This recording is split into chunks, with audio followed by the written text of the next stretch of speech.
Rochester, New York, a city that never had a champion, until one man would give an entire city something to cheer for.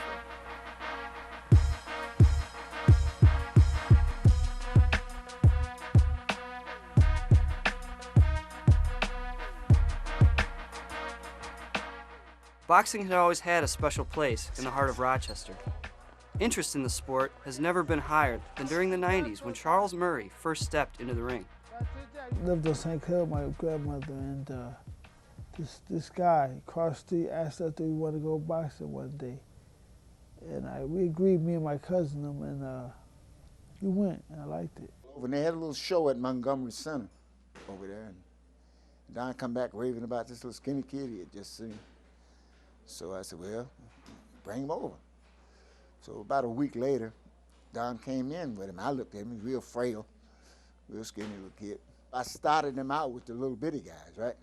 He was handling himself for well, but they were, like I said, they were still beginners. And he used to he'd be there every day. He'd come there before Don get there. And he'd be there with me every day, asking questions and moving around. And I just started showing him different things, and he started catching on pretty good. Pretty soon, the guys that was handling him pretty easy, he was handling them. The Golden Glove tournament came up. We entered him in the tournament, and he won the Golden Gloves. And the Nationals was right around the corner, so I said, well, it was right there in Buffalo, so we'll take a shot at it. The kid that was picked to win that was named Benelli Hinton. We had him last. He was an Army fighter.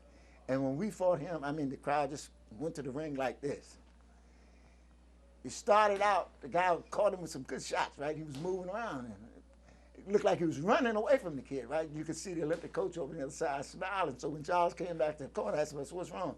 He said, nothing. So watch this round.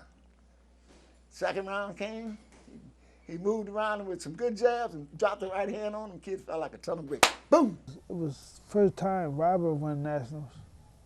So for me, it was good for him.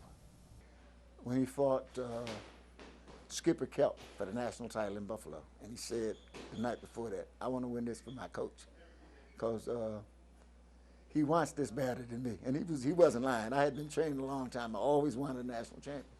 He was the first to give it to me. With Charles's win at the national championships, the future became brighter for Rochester's top prospect. Charles had earned himself a spot at the Olympic trials. I won my way there by boxing.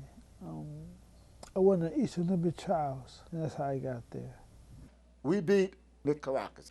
He had won the Nationals 3 times. He was the shoe-in for the Olympics that year. We picked him first, and we beat him. We soundly beat him. When he came out the ring, he told me, he said, you ain't got no worries. He said, he'll be in the Olympics. He said, that kid is good. We had Todd Foster. Beat Todd Foster, we were in the Olympics. And I knew we could beat Todd Foster, because he was just a slugger, and he bled easy, and he came to you a lot. And Charles would have probably stopped him. I watched the fight on TV. He out-punched the kid. He beat Todd Foster. The reporters called me, because I was at home. They know I didn't go. They called me and said, what do you think? I said, what do you think? You seen the fight.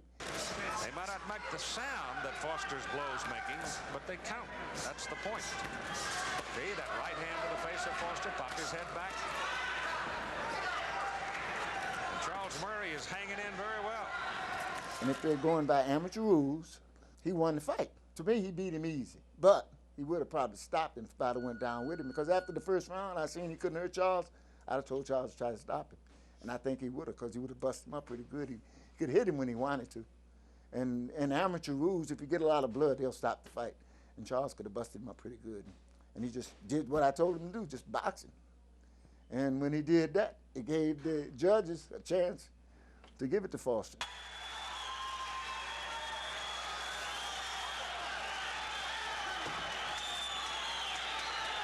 Once he's inside like that, it does not appear to me that Charles Murray is able to do much of anything.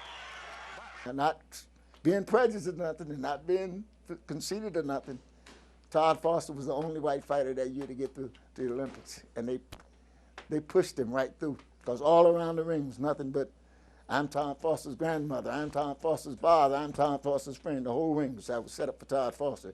And even the announcer, after the first round, I said, you're talking about Todd Foster, but this kid is giving the fits out there. And the guy looked over at it, and the guy that was doing the fight just looked at the announcer like this. He never mentioned his name again. While a controversial decision left Charles out of the Olympics, his performance captured the eye of a young businessman named Mark Roberts. Roberts went on to sign Charles, as well as two other Olympic hopefuls. A cruiserweight named Al Cole and heavyweight gold medalist Ray Mercer joined Murray and made up boxing's triple threat. I was honored that someone wanted to actually manage me. He kept calling me a natural. I picked it up pretty easy. Mark Roberts soon established the Triple Threat Gym in West Orange, New Jersey.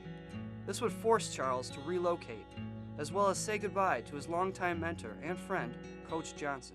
When he turned pro, I had a chance to be with him, but they wanted me to relocate. My kids was in school. My house was here. All my family was here. And coming back on the plane, because he didn't have a lawyer, I took him down. I set up his contract for him. Coming back on the plane, I told him. I said, "No, ain't no use both of us being broke." I said, "You need money to get where you're going. Take the deal." He got 10 fights on TV. That's what was one of my demands. Was schooling. He got paid for every fight, good money for every fight. He didn't work, and they put him in school. Ladies and gentlemen, Charles, the Natural Murray. That's one of the reasons they wanted to put him on national television in his very first fight. We'll get the official announcement of this TKO victory. I know I was best anyways.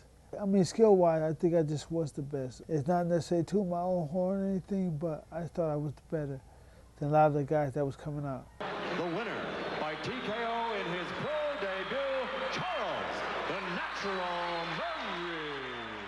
After establishing the triple threat, Mark Roberts made another bold move by hiring boxing's first ever full-time strength and conditioning coach, Tim Ryan. I was working at the time at Sports Training Institute, which is in West Orange, New Jersey, and I was doing personal training. And it was there that I learned about an entrepreneur named Mark Roberts, who had actually recently signed 3 boxers, one of which was Charles Murray. I happened to be training a friend of his, Russell Wiseman, and he got me in touch with Mark Roberts, and that's how I got started. Tim was a big motivation in regards to working on in terms of running. He always pushed me to a level where I never thought I could go to. We started out doing some very simple things and then, gradually progressed. In the gym, he showed me a parts of my body that I never knew even existed.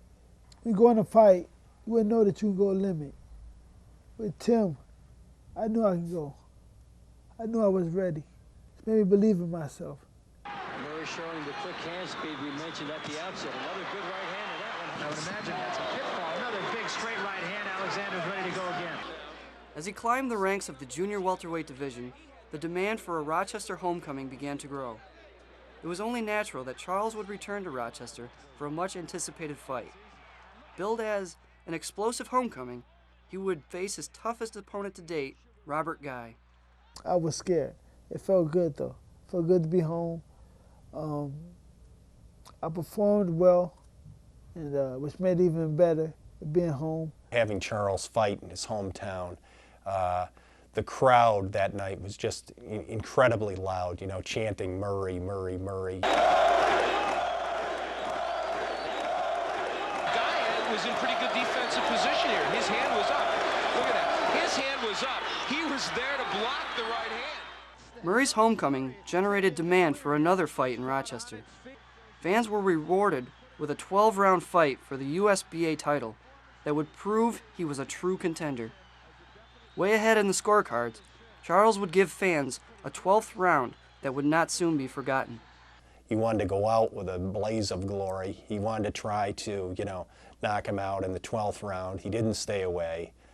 So for the fan watching the fight, it was fantastic. No,